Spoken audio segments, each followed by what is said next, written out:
দক্ষিণ আমেরিকার এক মোহনীয় গল্প। বিশাল সমতল ভূমি, বরফে ঢাকা শৃঙ্গ, ফুটবল উন্মাদনা, ধ্রুবতারা, আর সেই সঙ্গে ইতিহাসের ঘন টানাপোড়েন। এই দেশটির নাম আর্জেন্টিনা। কিন্তু জানেন কি, যে দেশকে আমরা মেসি আর মারাডোনার কারণে চিনি, তার বুকের ভেতরে লুকিয়ে আছে যুদ্ধ, বিপ্লব আর রক্তে লেখা স্বাধীনতার কাহিনী। কেন এই দেশকে একসময় দক্ষিণ আমেরিকার ইউরোপ বলা হতো, কিভাবে এক দেশ একসাথে দারিদ্র্য আর গ্ল্যামারের প্রতীক হয়ে উঠল, আর কেন আর্জেন্টিনার মানুষ আজও তাদের ইতিহাসকে ভালোবাসা আর বেদনার চোখে দেখে। ভিডিওটি শুরু করার আগে আপনাদের কাছে একটাই অনুরোধ, আপনারা ভুবন ভবন চ্যানেলটিকে সাবস্ক্রাইব করে আমাদের এগিয়ে যেতে সাহায্য করুন। তো চলুন আজ ডুব দিই এমন এক আর্জেন্টিনায়, যে দেশ মানচিত্র ছাড়াও মানুষের হৃদয় পতাকা গেড়ে রেখেছে। আর্জেন্টিনা দক্ষিণ আমেরিকার দক্ষিণ পূর্ব কোণে ছড়িয়ে থাকা এক বিশাল দেশ। একটা ক্যানভাস কল্পনা করুন, যেখানে একদিকে অসীম সমতল প্যাম্পাসের ঘাসভূমি আর অন্যদিকে উঁচু পাহাড়ে দাঁড়িয়ে থাকা মহিমান্বিত অ্যান্ডিজ পর্বতমালা। উত্তর থেকে দক্ষিণ পর্যন্ত ৬,০০০ কিলোমিটারেরও বেশি বিস্তৃত এই দেশ যেন প্রকৃতির নানা রঙে আঁকা এক জীবন্ত ছবি। প্যাটাগোনিয়ার ঠান্ডা হাওয়া যখন বয়ে যায় আর দূরে ইগুয়াজু জলপ্রপাত গর্জে ওঠে, তখন মনে হয় এখানের প্রকৃতি নিজেই শিল্পী। আর্জেন্টিনার পশ্চিমে চিলি, উত্তরে বলিভিয়া আর প্যারাগুয়ে, উত্তর পূর্বে ব্রাজিল ও উরুগুয়ে, আর পূর্বে বিশাল আটলান্টিক মহাসাগর। এইভাবে প্রকৃতি আর প্রতিবেশীদের সঙ্গে মিলেই গড়ে উঠেছে আর্জেন্টিনার ভৌগোলিক পরিচয়। এই দেশের প্রাণকেন্দ্র রাজধানী বুয়েনোস আইরেস, একটা শহর যেখানে ইউরোপের আভিজাত্য আর লাতিন আমেরিকার উচ্ছ্বাস একসাথে মিশে গেছে। রাস্তায় বাজে ট্যাঙ্গো সুর, মানুষ নাচে হৃদয়ের তালে, আর শহরের মাঝখানে দাঁড়িয়ে আছে বিশাল ওবেলিস্ক, যা 1936 সালে তৈরি করা হয়েছিল দেশের স্বাধীনতা আর জাতীয় গৌরবের প্রতীক হিসাবে। আর্জেন্টিনা দেশের মোট আয়তন প্রায় ২৭,৮০,৪০০ বর্গ কিলোমিটার। 2025 সালের হিসাব অনুযায়ী আর্জেন্টিনার জনসংখ্যা প্রায় 46 মিলিয়ন। শুনতে সংখ্যা বড় মনে হলেও এই বিশাল দেশের তুলনায় মানুষ আসলে ছড়িয়ে ছিটিয়ে থাকে। এখানে জনঘনত্ব প্রতি বর্গ কিলোমিটারে মাত্র 16 জন। এই তুলনায় ভারতের জনঘনত্ব প্রতি বর্গ কিমিতে 450 জন এবং বাংলাদেশের জনঘনত্ব প্রায় 1200 জন প্রতি বর্গ কিমিতে, যা আর্জেন্টিনার তুলনায় অনেক গুণ বেশি। আর্জেন্টিনার বেশিরভাগ মানুষই থাকে দেশের মধ্যভাগে এবং বড় বড় শহরে, যেমন বুয়েনোস আইরেস বা কর্দোবা। আর্জেন্টিনার প্রকৃতির এক অদ্ভুত ভাণ্ডার। দেশটির পশ্চিমে দাঁড়িয়ে আছে অ্যান্ডিজ পর্বতমালা, তার বুকের ওপর উঠেছে দক্ষিণ আমেরিকার সর্বোচ্চ শৃঙ্গ আকানকাগুয়া, যার উচ্চতা প্রায় 6,960 মিটার। দক্ষিণে বিস্তৃত প্যাটাগোনিয়া, এক অদ্ভুত নির্জন ভূমি, যেখানে বাতাসের শব্দই একমাত্র সঙ্গীত। আর উত্তরের প্রকৃতি হঠাৎ বিস্ফোরিত হয় এক গর্জনের মাঝে, ইগুয়াজু জলপ্রপাত, পৃথিবীর সবচেয়ে সুন্দর জলপ্রপাতগুলির মধ্যে একটি, যার জলের শব্দ কিলোমিটার দূর থেকেও শোনা যায়। কিন্তু শুধু সৌন্দর্যই নয়, আর্জেন্টিনার মাটির নিচে আছে এক বিশাল সম্পদের ভাণ্ডার। বিশ্বের দ্বিতীয় বৃহত্তম লিথিয়াম রিজার্ভ এখানেই, যা আধুনিক ব্যাটারি ও প্রযুক্তির যুগে এক অমূল্য সম্পদ। এছাড়াও আছে তেল, কপার, সোনা আর বিশাল কৃষি জমি, যা দেশটিকে করে তুলেছে দক্ষিণ আমেরিকার খাদ্য ভাণ্ডার। আর্জেন্টিনা নামটি এসেছে লাতিন শব্দ আর্জেন্টাম থেকে, যার অর্থ রূপা। 16 শতকে স্প্যানিশ অভিযাত্রীরা বিশ্বাস করেছিল এই ভূমিতে নাকি রূপার পাহাড় আছে। সেই থেকেই নাম হয় আর্জেন্টিনা, অর্থাৎ রূপার দেশ। দেশটির রাষ্ট্রীয় ভাষা হলো স্প্যানিশ, তবে এর উচ্চারণ আর টোন ইউরোপের স্প্যানিশের থেকে একটু আলাদা, যা আর্জেন্টাইন স্প্যানিশ নামে পরিচিত। এছাড়াও দেশের কিছু অঞ্চলে ইতালিয়ান, ইংরেজি, জার্মান, গুয়ারানি এবং কেচুয়া ভাষাতেও মানুষ কথা বলে থাকে। আর্জেন্টিনার মানুষরা সাধারণত আনন্দ উচ্ছ্বাসের মধ্যে থাকতে ভালোবাসে। 2025 সালের হিসাব অনুযায়ী ওয়ার্ল্ড হ্যাপিনেস র্যাঙ্কিংয়ে দেশটি 42তম স্থানে রয়েছে, যা প্রমাণ করে দেশটির জীবন হয়তো সবসময় নিখুঁত নয়, কিন্তু তা মানুষেরা হাসি মুখে থাকতে ভালোবাসে। আর্জেন্টিনার জাতীয় পশু হলো পুমা, যাকে আমরা অনেকে মাউন্টেন লায়নও বলে থাকি। এটি শক্তি, সাহস এবং স্বাধীনতার প্রতীক। আর্জেন্টিনার লোককথায় পুমাকে দেখা হয় এক রক্ষক আত্মা হিসেবে, যে পাহাড় ও সমতলের প্রহরী। আর্জেন্টিনার আবহাওয়া তার ভূপ্রকৃতির মতোই নানা রঙে ভরা। দেশের উত্তর দিকটা অনেকটাই গরম, যেখানে রোদে মাটি জ্বলে ওঠে আর বাতাসে থাকে গ্রীষ্মের ঘ্রাণ। দেশের মাঝামাঝি অংশে আবহাওয়া একদম আরামদায়ক, না খুব গরম না খুব ঠান্ডা। আর দক্ষিণে গেলে পুরো দৃশ্যটাই বদলে যায়, যেখানে ঠান্ডা হাওয়া বয়ে যায়, কখনো ঝড়, কখনো বরফ, বাতাস যেন কানে কানে কিছু গল্প বলে যায়। আর্জেন্টিনা শুধু প্রাকৃতিক সৌন্দর্যের দেশ নয়, এটা যেন দক্ষিণ আমেরিকার সাথে পৃথিবীর বাকি অংশকে জোড়া লাগানোর এক বিশাল দরজা।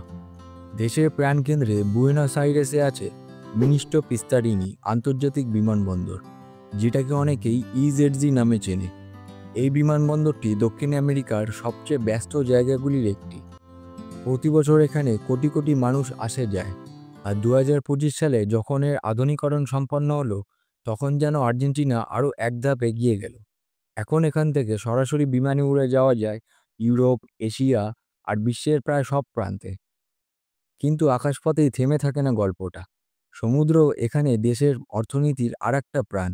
বুয়েনোস আইরেস বন্দরে রিও দে প্লাতা নদীর তীরে দিনরাত ব্যস্ত থাকে জাহাজ আর ট্রেনের সারি। এই বন্দরই আর্জেন্টিনার বাণিজ্যের প্রধান মুখ। এখান থেকেই সারা দুনিয়ায় রপ্তানি হয় তাদের বিখ্যাত গম, ভুট্টা আর মাংস। আর্জেন্টিনার মানুষদের সুখ বড় কিছুর মধ্যে নয়, তাদের সুখ লুকিয়ে আছে ছোট ছোট মুহূর্তে। পরিবারের সবাইকে নিয়ে একসাথে রাতের খাবার খাওয়া, ফুটবল ম্যাচে প্রতিবেশীদের সঙ্গে চিৎকার করে উল্লাস করা, আর বন্ধুদের সঙ্গে বসে হাতে হাতে ঘুরিয়ে খাওয়া এক বিশেষ পানীয় মাতে। এই মাতে শুধু একটা চা নয়, এটা আর্জেন্টিনার মানুষের ভালোবাসা আর একতার প্রতীক। আর্জেন্টিনার জাতীয় পাখি হলো রুফাস হর্নেরো, একটি ছোট্ট বাদামি রঙের পাখি যে মাটির তৈরি চুলার মতো আকৃতির বাসা বানায়। এই বাসার জন্যই ওকে হর্নেরো বলা হয়। স্প্যানিশে যার মানে ওভেন মেকার বা চুলাওয়ালা পাখি। এই পাখিটা আর্জেন্টিনার পরিশ্রমী, পরিবারপ্রেমী চরিত্রের প্রতীক। আর্জেন্টিনা একটা ফেডারেল প্রেসিডেন্সিয়াল রিপাবলিক, মানে দেশটা প্রেসিডেন্টের নেতৃত্বে চলে, আর তিনি সরকারের প্রধান বা এক্সিকিউটিভ হেড। দেশের আইন ব্যবস্থা তৈরি হচ্ছে সিভিল কোডের ভিত্তিতে, আর এখানকার সুপ্রিম কোর্ট পুরোপুরি স্বাধীনভাবে কাজ করে। আর্জেন্টিনার মুদ্রা হলো আর্জেন্টাইন পেসো। বর্তমানে এক আর্জেন্টাইন পেসো সমান $0.001। অর্থাৎ অর্থনৈতিক দিক থেকে দেশটি এখনও উন্নয়নশীল এবং জীবনযাত্রার খরচও ওয়েস্টার্ন দেশগুলোর তুলনায় অনেকটাই কম। এখানকার প্রতি মানুষের বছরে গড়ে আয় প্রায় 12,000 থেকে 15,000 মার্কিন ডলার। আর্জেন্টিনার প্রধান ইনকাম আছে সাধারণত তিনটি জায়গায়: কৃষি, খনিজ সম্পদ এবং শিল্প। বিশ্বজুড়ে এই দেশটি বিখ্যাত তার গরুর মাংস, গম আর সয়াবিনের জন্য। এখানকার মানুষ নাগরিক অধিকারকে খুব গুরুত্ব দেয়। সবাই ভোট দিতে পারে, সংবাদ মাধ্যম স্বাধীনভাবে কথা বলতে পারে। এমনকি আর্জেন্টিনা হলো সেই অল্প কয়েকটি দেশের মধ্যে একটি যেখানে LGBTQ+ মানুষ, অর্থাৎ যারা গে অথবা ট্রান্সজেন্ডার মানুষরা আছে, তাদের অধিকারও সমানভাবে নাগরিকদের মতন রক্ষা করা হয়। আর্জেন্টিনা এমন একটা দেশ যেখানে কে কাকে ভালোবাসবে বা কেমন জীবন বেছে নেবে তা সমাজ বিচার করে না। সবাইকে মানুষ হিসাবে সম্মান দেওয়াই এখানে মূল কথা। দেশটির হেলথ কেয়ার সিস্টেম সরকারি এবং বেসরকারি উভয় জায়গাতেই যথেষ্ট উন্নত। আর্জেন্টিনার শিক্ষা ব্যবস্থা খুবই উন্নত। এখানে 13 বছর পর্যন্ত পড়াশোনা বাধ্যতামূলক, মানে প্রতিটি শিশুকে স্কুলে যেতে হয় এবং সরকার সেটা নিশ্চিত করে। দেশের অনেক সরকারি স্কুল ও বিশ্ববিদ্যালয় আছে যেখানে পড়াশোনা প্রায় পুরোপুরি ফ্রি। বিশেষ করে পাবলিক বিশ্ববিদ্যালয়গুলোতে উচ্চশিক্ষার সুযোগ খুব সহজলভ্য, তাই দরিদ্র পরিবার থেকেও অনেক ছাত্রছাত্রী ডাক্তার, ইঞ্জিনিয়ার বা গবেষক হতে পারে। আর্জেন্টিনা সাক্ষরতার হার 98%-এরও বেশি, যা পুরো দক্ষিণ আমেরিকার মধ্যে অন্যতম সেরা। আজকের আর্জেন্টিনার গল্প শুরু হয় বহু শতাব্দী আগে, যখন ইউরোপীয় কোনো নাম তখনও এই ভূমিতে লেখা পড়েনি।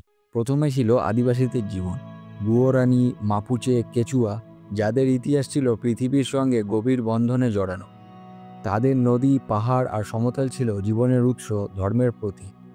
তারপর আসে এক নতুন অধ্যায়। 1516 সালে স্প্যানিশ নাবিক হুয়ান দিয়াজ দে সোলিস প্রথমে এই ভূমিতে পা রাখেন।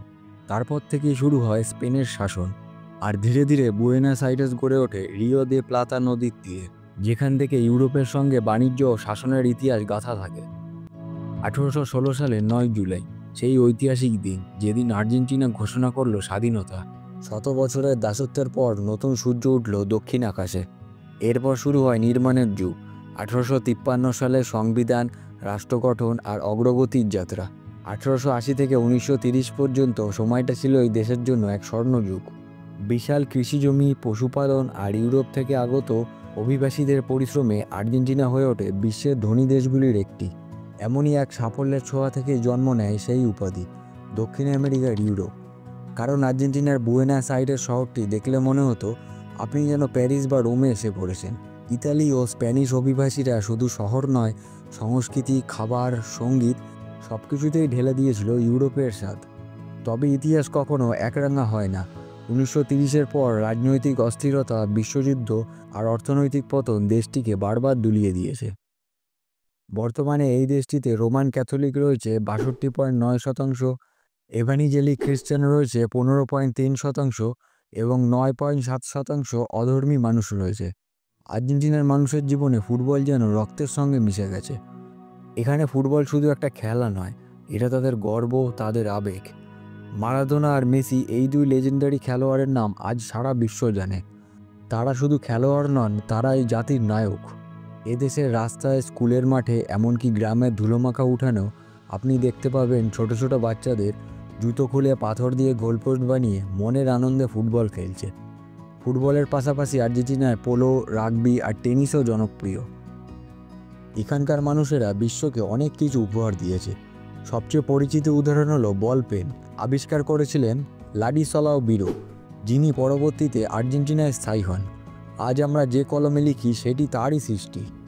আরেকজন আর্জেন্টাইন বিজ্ঞানী জুলিও পালমাস তৈরি করেছিলেন স্টেন্ট, যেটা হৃদয়রোগের রক্তনালী খোলা রাখতে সাহায্য করে। ডোমিঙ্গো লিওটা, তিনি তৈরি করেছিলেন প্রথম কৃত্রিম হৃদয়, যেটি চিকিৎসা বিজ্ঞানে এক বিশাল পরিবর্তন আনে। এখানেই প্রথম ফিঙ্গারপ্রিন্ট ব্যবহার করা হয়েছিল আইনের কাজে। 1891 সালে হুয়ান বুস্তেজ নামের একজন আর্জেন্টাইন পুলিশ অফিসার ক্রিমিনাল কেসে আঙুলের ছাপ ব্যবহার করে অপরাধী ধরেছিলেন।